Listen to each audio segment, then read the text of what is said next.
When I was a teenager, I had a freckle so dark, right here above my eye, so dark that it looked like some marker on my face.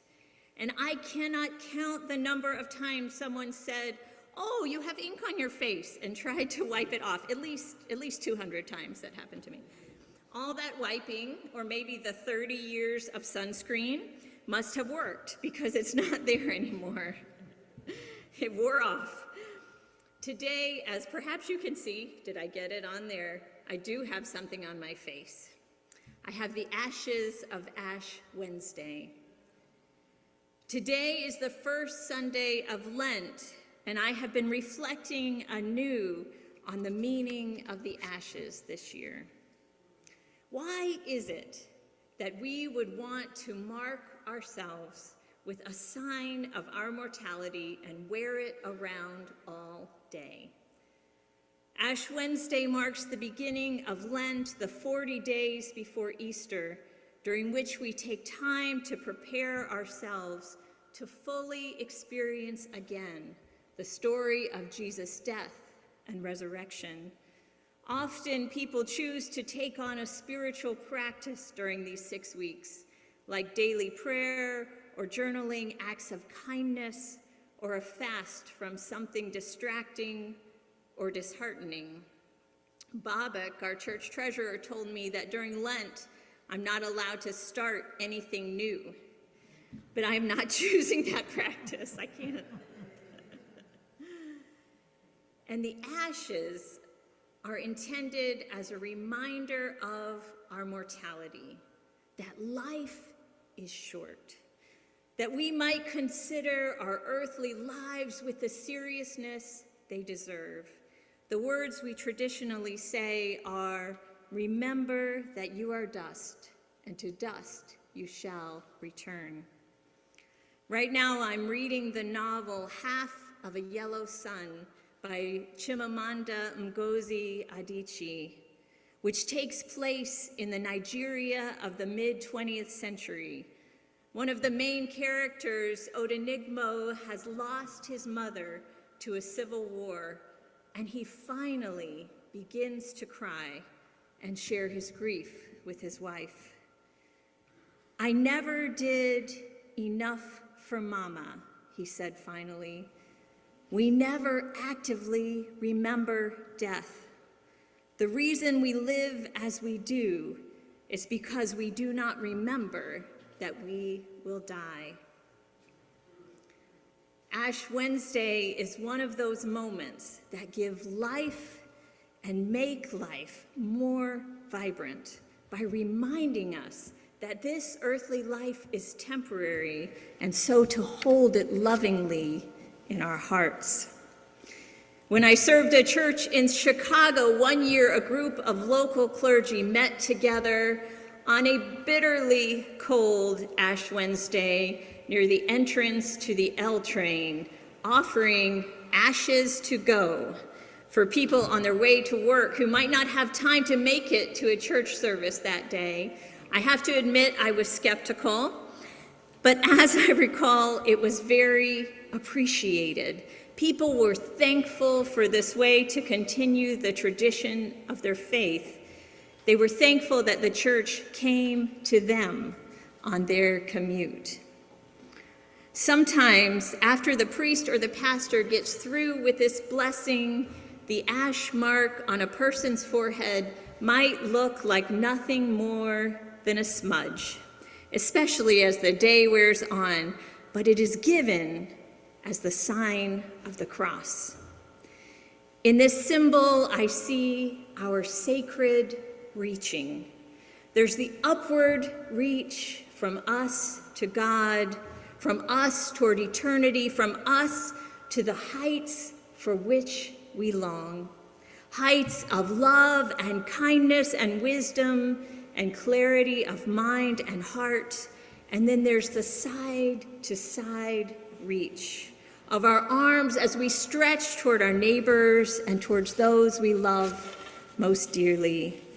We try to express fully the image of God in us and to try to be the most fully human and alive In all directions, we are reaching. And yet, even in this symbol of holy reaching, the smudge isn't made of glitter. No, it's made of ash. And so it holds within it the reminder of both our reaching and our failing. For in my experience, every great reach involves moments of failure. Have you been there? It is only those who don't try who don't fail. Have you been able to spend any time watching the Winter Olympics this year? We've watched a little bit every evening, the figure skaters, the skiers, the skeleton riders who go head first down that slippery ice. One night, as we watched the final competition for the women snowboarders, Big Air, they were able to make 3 attempts and keep their best score. I wish my life was like that. And so, on the 3rd attempt, they put it all out there. They had nothing to lose and everything to gain. America's Chloe Kim was an example of this. She entered her 3rd round with a high score that guaranteed her a silver medal. And so she went big. She didn't land the trick, but she followed through on her mantra, which is to out-crash the competition. She had to reach. Reaching and failing, failing and reaching. So what might it mean for us then as people of faith when we publicly put a sign of reaching and failing on our foreheads? I believe it represents the full embrace of who we are as people. It is like wearing a badge of that embrace. We are taught, most of us, somewhere along the way, to feel shame. Shame for our finitude and our imperfection, to cover up our weaknesses and our mistakes, to deny them, or to blame others. Yet maybe there is another way to live. And that way can be expressed in these ashes. Look at me, they say. I am human. I am a messy human who makes mistakes. Look at me. Instead of being disappointed in ourselves once again when we inevitably fall down, with the ashes, we embrace the wholeness of who we are. I am me. I am human. I mess up. And God knows me, loves me, receives me this way.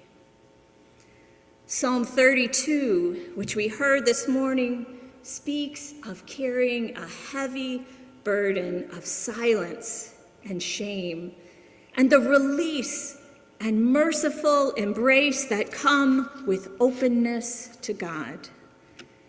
While I kept silent, my body wasted away through my groaning all day long. Yet, the psalm continues, you are a hiding place for me. You preserve me from trouble. You surround me with glad cries of deliverance. For the last few weeks, as I've thought about this gift of ashes, this badge of humanness, every time I have fallen short of my own expectations, every time I have lost my temper or put my foot in my mouth or been unloving, instead of beating myself up, I have practiced this new motion of the heart. Imagining myself I go ahead and cross my forehead, imagining myself wearing my humanity proudly right on the front of my forehead, accepting the whole of myself as God's creation and saying, yes, I am human. There goes that humanness again.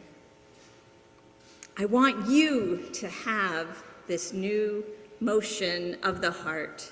And when I do it, I give God thanks.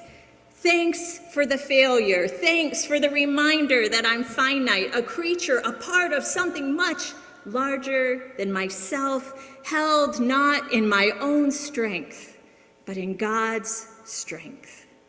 Instead of guilt, I smudge myself with grace, God's divine grace. This is not to say that we're proud of wrongdoing. It's not an accolade for careless or hurtful ways, but instead a reconciliation with the truth that we fall down. We accept and acknowledge our finitude and wear it lovingly.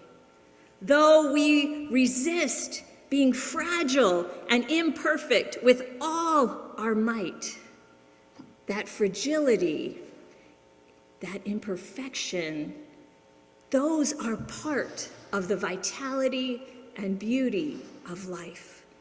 They are essential to the vitality and beauty of life. Life's brevity makes every moment worthwhile, and our limits give birth in us the desire to challenge them. So instead of shame, instead of smearing ash in a quiet place of self-accusation, instead of guilt or despair, we name the reality and the blessing of our limits. We receive the love of God for the whole package of us, not despite our weakness, but including it. With these grace smudges, with this new motion of the heart, we affirm the truth of what it means to be a reaching human and allow ourselves to be held in God's hand, loved and accepted and known and celebrated, not for our achievements, but in our completeness. Amen.